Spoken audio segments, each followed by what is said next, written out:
Praise the lord. దేవుని నామానికి మహిమ కలుగును గాక. ప్రభునందు దేవుని ప్రియబిడ్డలారా, మీ అందరికీ కూడా ప్రభువైన యేసయ్య నామములో హృదయపూర్వక వందనాలు. ఈ ఉదయకాల శుభాలు, ఆశీర్వాదాలు తెలియజేస్తున్నాను. వాక్యాన్ని చదువుకుని ప్రార్థన చేసుకుందాం. నేను మీతో చెప్పినదేమనగా, మీరు పరలోకమందున్న మీ తండ్రికి కుమారులై ఉండునట్లు మీ శత్రువులను ప్రేమించుడి, మిమ్మును హింసించు వారి కొరకు ప్రార్థన చేయుడి.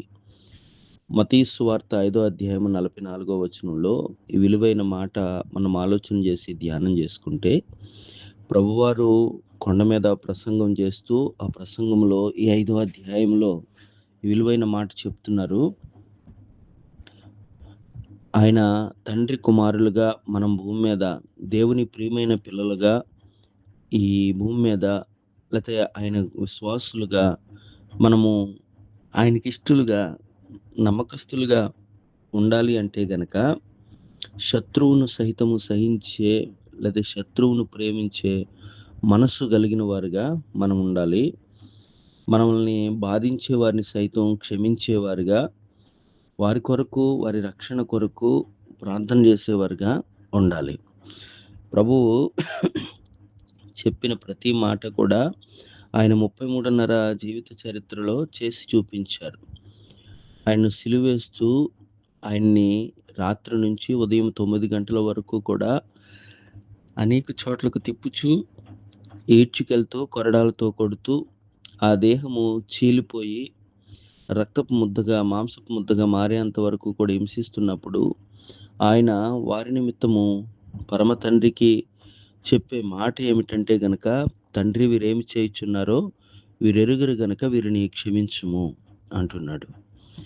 ఆ ప్రభువే ఆ కొండ మీద చేసిన ప్రసంగములో మీ శత్రువుల్ని మీరు ప్రేమించేవారుగా ఉండండి. ఎందుకంటే పరలోకమందున్న తండ్రికి కుమారులుగా, కుమార్తెలుగా ఉండాలంటే ఎవరితోనూ విరోధ భావం లేక అందరినీ ప్రేమించేవారుగా ఉండాలి, క్షమించేవారుగా ఉండాలి.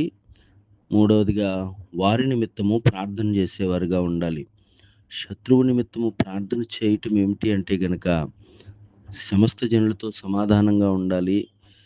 ఎవరైనా నిన్ను శత్రువు అనుకోవచ్చు తప్ప నీవు అలాగా అనుకోకూడదు. ఒకవేళ వారిని ఇంకా కీడు తలపెడుతూ ఉంటే నీ ప్రార్థన వారి నెత్తి మీద నుప్పులు కుప్ప పోసినట్టు ఉంటుందని వాక్యము సెలవిస్తుంది. అందుకని దేవుణ్ణి ప్రేమిస్తున్న మనము క్షమించే మనసు కలిగిన వారుగా, ఆ దేవుని ప్రేమను వ్యక్తపరిచేవారుగా ఉన్నట్లయితే ఈ మాటలను ఆలకిస్తున్న, ఈ మాటలను పాటిస్తున్న మన జీవితాలను, మన వ్యక్తిత్వాలను, మన ప్రవర్తనను చూసి తండ్రి సంతోషిస్తాడు, ఆనందిస్తాడు. అలాగా ఆయనకి ఆనందాన్ని కలుగజేసేవారుగా ఉండునట్లు, ఇటు విధంగా ప్రేమించి క్షమించే మనసుతో మనం నడుచుకున్నట్లు పరిశుద్ధాత్మ దేవుని సహాయ సన్నిధి మనందరికీ అనుగ్రహింపబడును గాక. ఆమేన్. ప్రార్థన. ప్రేమ, జాలి, కనికరము, దయగలిగిన దేవా నీకు వందనాలు.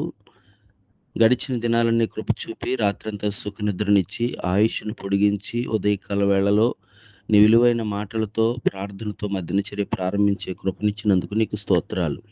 ఎందరు ఈ మాటలు ఆలకిస్తూ ఈ గ్రూపుల్లో ఉండి వారి దినచర్య ప్రారంభిస్తున్నారో వారందరినీ నేటి దిన కృపతో నింపండి.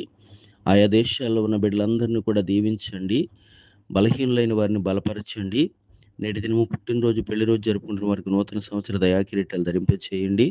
నీతో ప్రారంభిస్తున్న మా ఈ దినమంతట్లో కూడా ముందున్న సమయము నీ చిత్తానుసారంగా మా ఎడల జరిగించి మమ్మల్ని మీరే నడిపించమని నజరేయుడైన యేసు పరిశుద్ధ నామంలో ఈ ప్రార్థన అడుగుచున్నాం పరలోకపు తండ్రి.